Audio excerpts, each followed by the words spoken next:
So we're going to work through some things. Everybody's got a handout. You know, the handout, look, it's 3 pages stapled together, or 2 pages stapled together. No, I'm not going to fill in all these blanks, and you're going to look at it and say, wow, that seems like a lot. And some of this is homework. Some of this stuff is for like you do at home.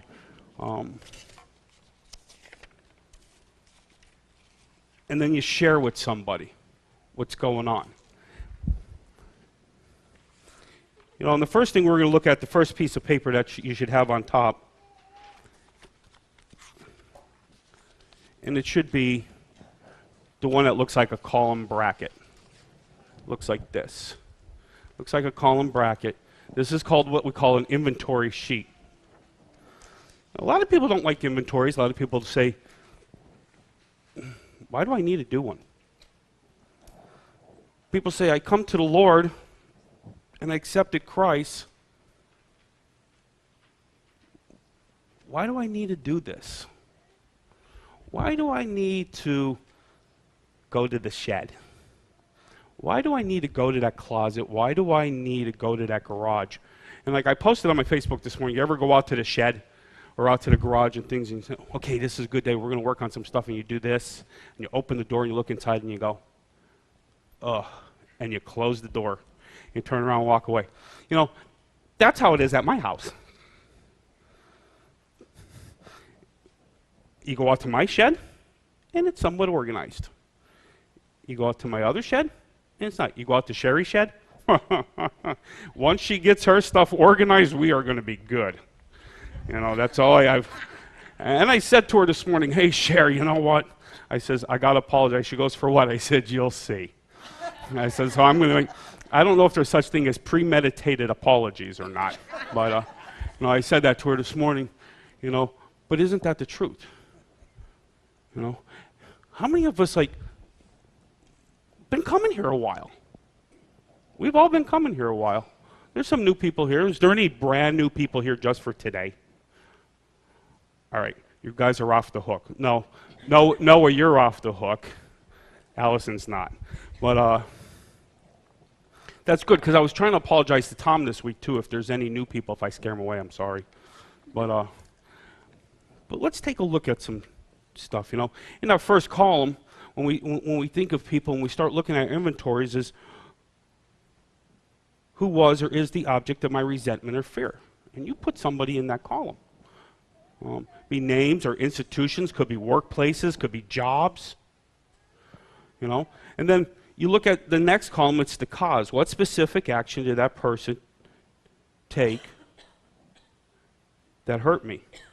Was there an event? Was there an incident that happened? TPL just did the bait of Satan. Something happened between me and Pastor Steve, and it was so small. You know, it was small. We both ran a ministry, and it's on Thursday nights. And I was meeting in the fellowship hall with the guys doing our step study, and they said, oh, can you just meet over you guys are going to start meeting over in the sanctuary and stuff. I took offense to that. And I held on to that for a long time, and I'd share with Sherry, I'm like holding on to this, and it's like driving me crazy. And then one day I came in and I said, Steve, we got to talk. This has nothing to do with you. This is all about me. My thought process, my actions, everything. And we apologized and we talked. We've been great. If you can tell, when he walks in here on his one leg, I try to trip him most of the time. You know? See, it's fun when they're not here. I get to throw them underneath the bus. But what effect did that action have on my life? My feelings, my emotions, my belief system, my shame, my guilt, inadequacies. I'm one, if you know me, I always share. I used to use alcohol and drugs and pornography and you name it down the line and go down the line. And somebody said the other day, we were joking around in our Friday night meeting, leadership meeting, about having name tags that says possibly, hello, my name is this, and I struggle with this. And I said, my tag would have to be about that long. I'm not wearing it. But really, I struggled with rejection and fear. Trudy was announcing about anxiety. And then she looked at me and I knew she was talking about me. But no, that anxiety happens usually on Saturday nights before I have to stand up here. Or if I have to go and speak somewhere. No, there's a conference coming up in March that I'm one of the guest speakers at. You know, that anxiety comes, my nervousness picks up. Why? It's just an event. People say, it's just normal people like the rest of us. No, but I've been rejected as a kid. And some of that stuff I'm still working out of me. God's relieved me from that particular spot in my life. He pulled me out of that particular spot in my life. But he's still working some of the other stuff out of this person. You know, there's a reason we do this house cleaning. There's reasons we do this inventory. It's just not to try to make ourselves look bad. But if you want to move forward, you got to get rid of this stuff and you got to evaluate it. You know, the next section is, what damage did that action do to my basic social security or sexual instincts? Loss, broken relationships, financial fear, intimacy, distrust. How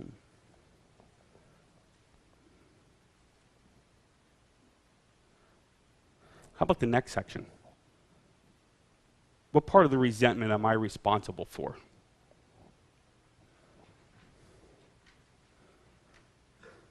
What part do I need to make the amends for? Being the good person that I am, I justify everything. It's all Teresa's fault. If she didn't say that, I would have not said anything back to her. I'm sorry, Teresa, I just pick on everybody. Haley, don't worry, your time's coming. But we're good at that. But that's nothing new. That happened in the garden. The man you gave me, or the woman you gave me, they hid, they ran. God went looking for him. He pursued them. You know, we sang songs to this. He sees us just as we are, and he loves us anyway. You know, but he's asking us, why are you holding on to this stuff? That's why he's asking me in the shed. Arnold, you haven't used that bent nail in 20 years. Why are you holding on to it? Arnold, that person's been dead. That dealer has been dead for 20 years. Why are you still holding a resentment? That's a true fact in my life.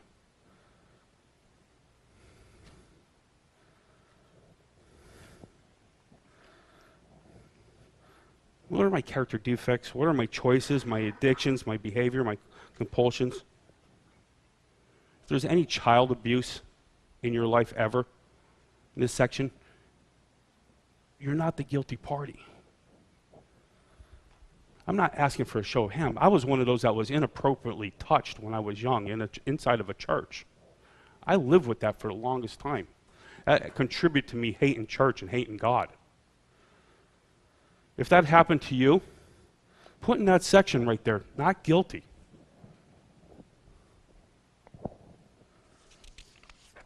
As we move forward on the other side of that inventory, you know, there's positives in there.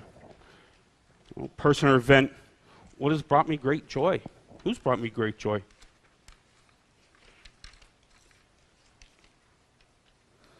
What specific action occurred to encourage me? The effect. What positive effect did it have on my life?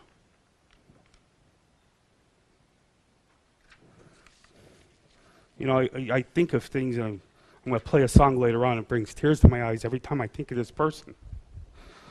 Teresa knows this person.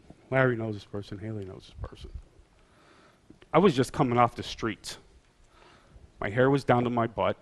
My beard was down here to the middle of my chest.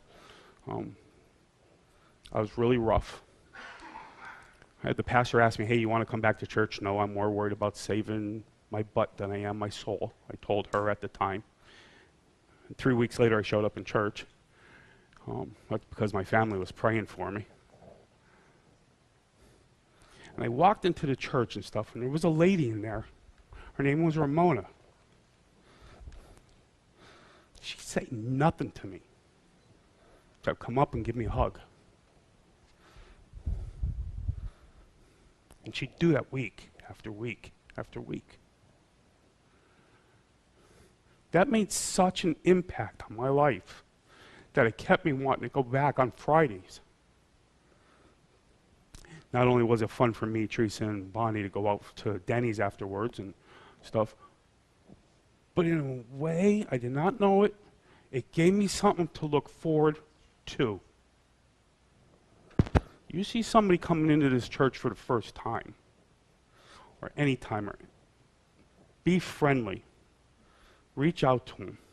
You don't know the impact you're going to make in their lives. Then they can say they have something positive. Have the day God used you. You know, in the benefit side of things, you answer those questions that are there. In my part, what part of the joy am I responsible for? You know, what part of the joy am I responsible for? Today we're going to look at openly examine and confess my faults to God, to someone I trust. We made a searching and fearless moral inventory of ourselves. It's on the paper. It says Spiritual Inventory 1 and 2. The scripture I want to lead around is, let us examine our ways and test them, and let us return to the Lord. Lamentations 3:40. So here we're going to talk about 4 things. The first one in the fill in the blank is relationship.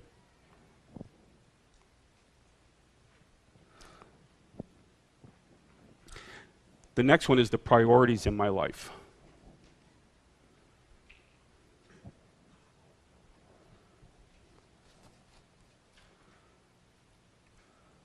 The next one is attitudes.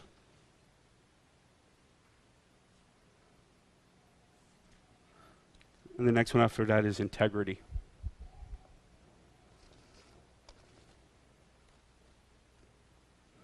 Now, in the relationships, I'm going to ask some of these questions, and as you're doing these inventories and you're doing them at home, you're thinking about this. In a relationship, who has hurt you? Who are you holding a grudge against? Who have you hurt? Who have you been critical about or gossip? Why?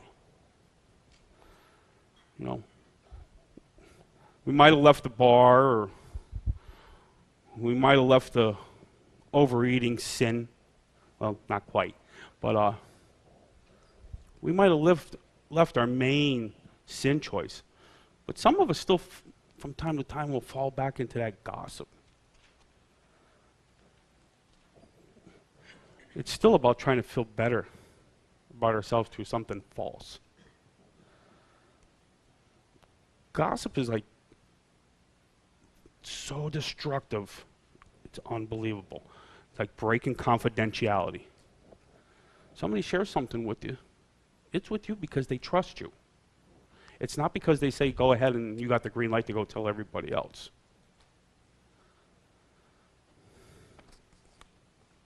Priorities in my life. What areas of your life have you been able to turn over to Jesus? What areas of your life are you still not putting God first?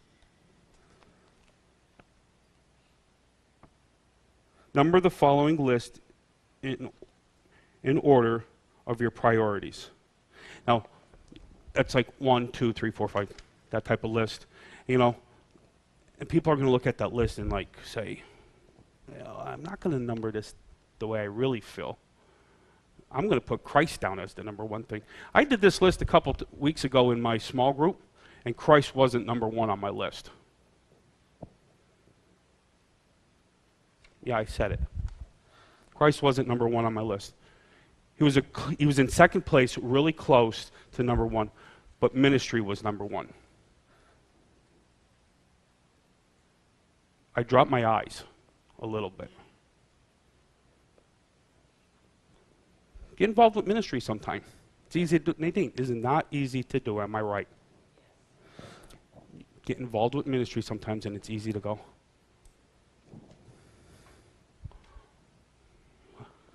Wow, Arnold, did you really say that? Christ was not number one? How do you know that he's not number one? Well, for a couple weeks I stopped reading the Word. That's a good indication that it's not. Not that I didn't stop praying. Help. Hey, watch over this one. You know, the prayers got a little lukewarm, almost like he spit them out. But I dropped my eyes, you know. So I number that list and things, and this is like this is a tough checklist. Mm-hmm. What are your personal goals for the next 90 days? I'm not putting lose 30 pounds on there, so it's not just going to happen.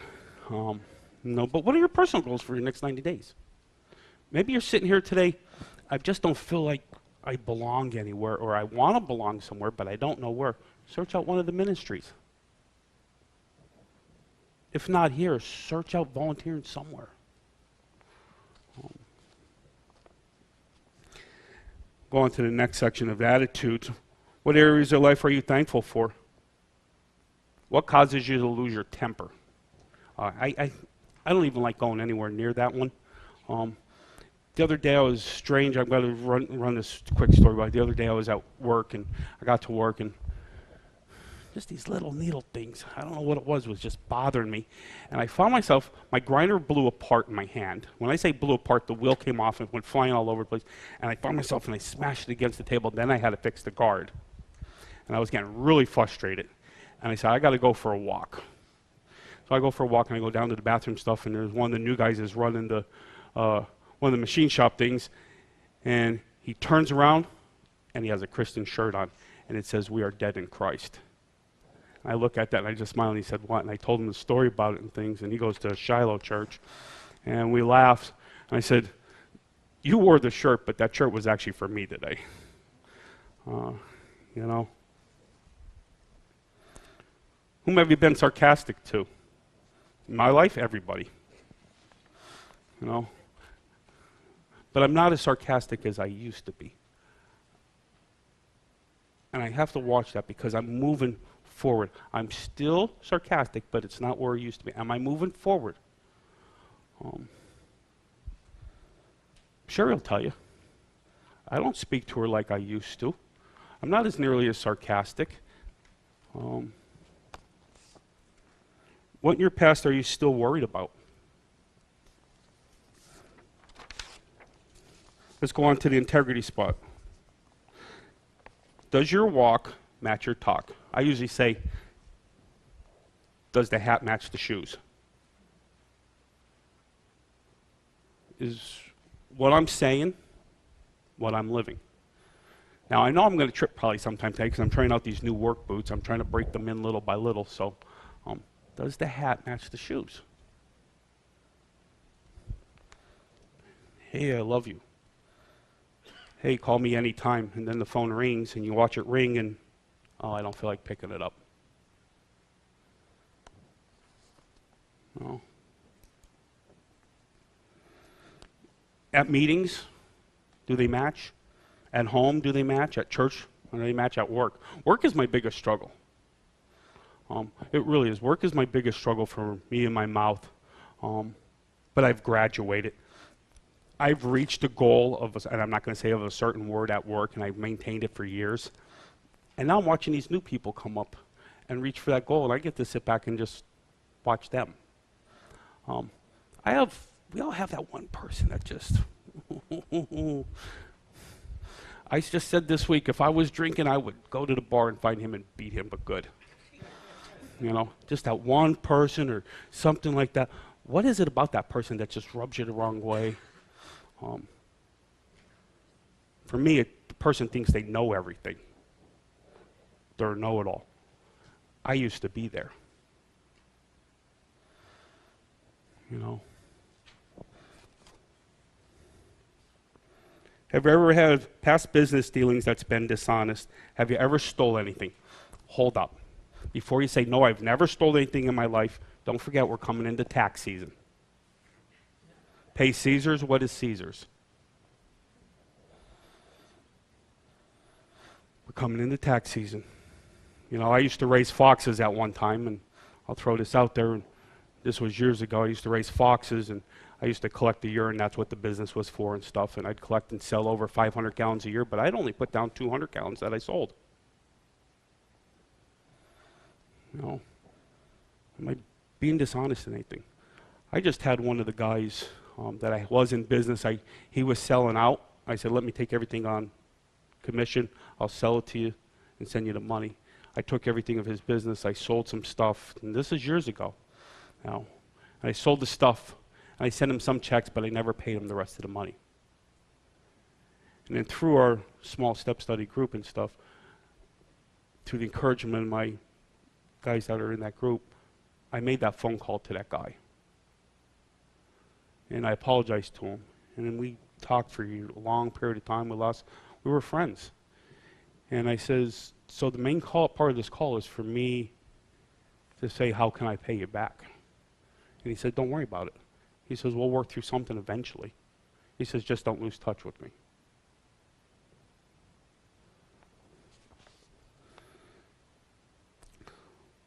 List ways that you've been able to get out of your denial. What are some of the ways that you've been able to get out of your denial? Your dishonest thinking, your distorted thinking, you know.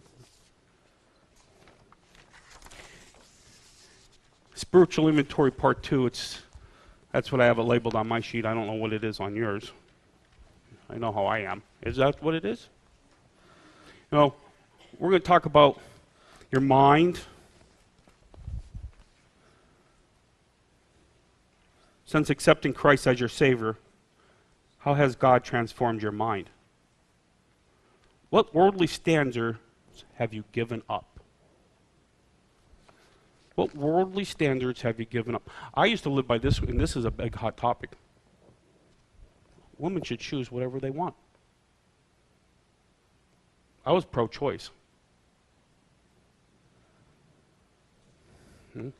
This happened? Yeah, fine. You know? What worldly standards have I given up?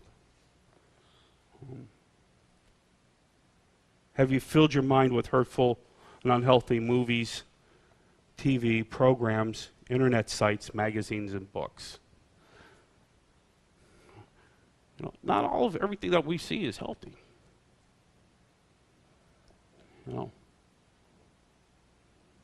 Do we turn it off, or do we just continue to watch it?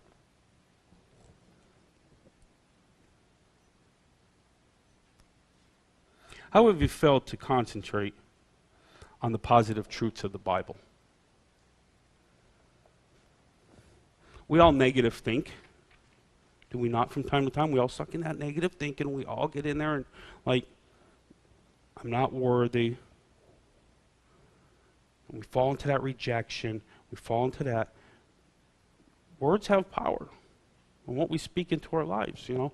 And every time I slip back into that negative thinking, I think of Trudy talking here that one Sunday about words having the power and moving forward, and we should be speaking healthy things into our lives. And for some reason, it all pops into my head when I need it. But there's days I step in front of that mirror in the morning, and I see more Arnold than I see Christ.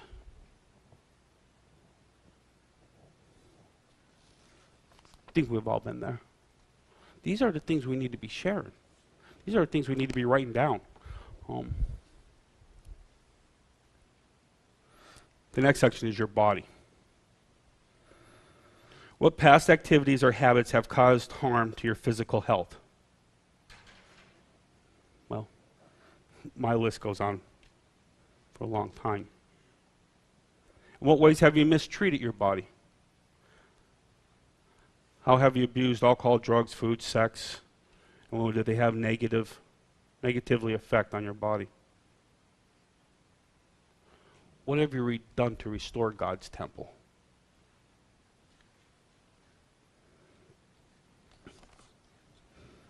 The next section is your family. Have you mistreated anyone in your family verbally, emotionally, physically? And then I put down in there, what about the sins of omission? When I was doing my things and working all the overtime and partying, carrying on, I was I wasn't there for my kids. I wasn't there for my ex-wife. I was not supportive at all. Nor were my sins of my omission.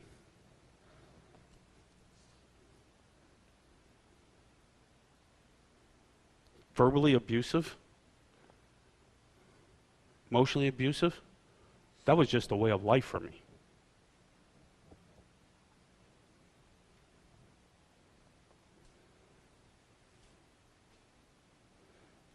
Who in your family are you holding a resentment or a grudge against?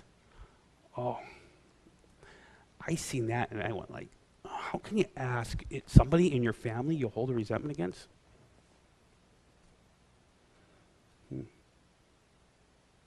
Can you think of anybody that you owe an amends to?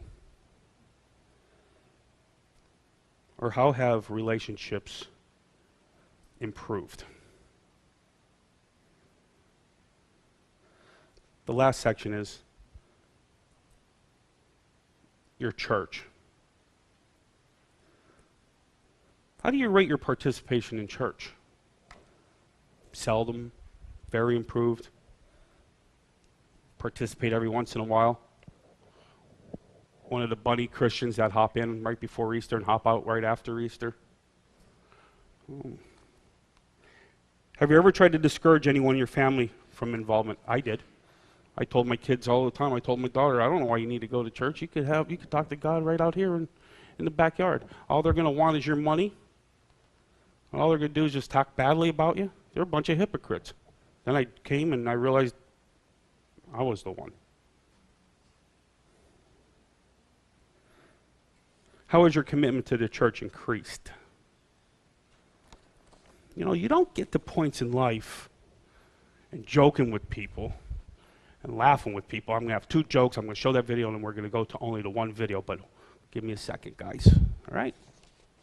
You know, you don't get to a point by just not being involved and laughing. So I told Haley, I said I apologized to her before we started church. And I'm still going to apologize to you. But, you know, she was up here doing music last week. And she was talking, and I'm like, I listen, and I'm paying attention to something. And I made something for you. It's truly out of love. You could cut it up, and then you can have it laminated, and having a new place moving forward, building a toolbox. On here it says, and I was thinking about your furnace, on here it says, righty-tighty, lefty-loosey. So I want to give you this piece of paper so you can have that, you know, so when you go to use the bolts or screws or something like this, you can have that and over. So, you know, you don't get to points of not being able to joke around like that without getting to know people.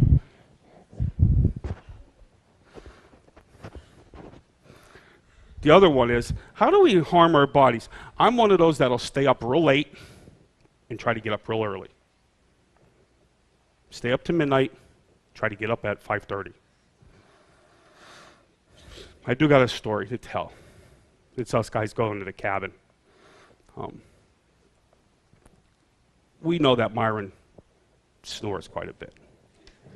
You know, we know Myron snores quite a bit, and I'm watching these guys who have to sleep with him.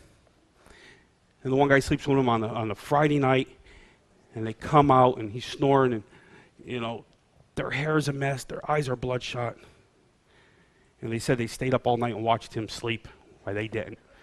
And the same thing happened to the next night. Another guy comes out, and we go with, and mess, eyes bloodshot. I'm like, that's not happening to me. So I went ahead and figured, how can I fix this? So we fixed the problem. When it was my turn to sleep with Myron, I walked over to him, I tucked him in, kissed him on my head, patted him on the butt, and he watched me sleep all night. See? That's the friendship we have when you come in unity of the church. I told Tom I was going to say that. He says, how's that going to fit in with your message? I says, in the unity in the church, you get to join and joke with guys. We go, Brian goes, we all go to the cabin. We have a great time and stuff, you know.